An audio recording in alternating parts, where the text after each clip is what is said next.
Video కనుక నచ్చితే ఖచ్చితంగా ఒక లైక్ ఇవ్వండి. ప్రోమోలోకి వెళ్తే మిత్ర తన రూమ్‌లో ఆలోచిస్తూ ఉంటాడు. ఏం చేయాలా అని చెప్పి ఈ లోపల అక్కడికి వస్తుంది సంజన. "అన్నయ్య నీకొక విషయం చెప్పాలి" అనంగానే "దేని గురించి చెప్పాలనుకుంటున్నావు చెప్పు" అని చెప్పి మిత్ర అంటూ ఉంటే, "అది వదిన గురించి అన్నయ్య" అని చెప్పి సంజన స్టార్ట్ చేస్తుంది చెప్పడము. వదిన చెప్తుంది, "అన్నయ్య అసలు వదిన ప్రెగ్నెంటే కాదు. తను గర్భం తీయించుకుంది అన్న రిపోర్ట్‌లు అవన్నీ తనవి కాదు. ప్రెగ్నెంటే కానప్పుడు ఇక అబార్షన్ ఇవన్నీ ఎలా అవుతాయి అన్నయ్య? అసలు ఆ రుజువులు తనవైతే కాదు. ఎలా చెప్తున్నానంటావా?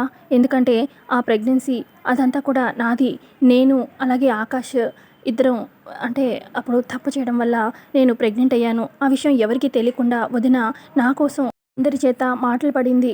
అసలు అబార్షన్ చేయించుకుంది నేను. నాకు ప్రాబ్లమ్ అయ్యి అబార్షన్ చేయించుకోవాల్సి వచ్చింది. నా వల్ల తన జీవితం నాశనం అయిపోవడం నాకైతే ఇష్టం లేదన్నయ్య.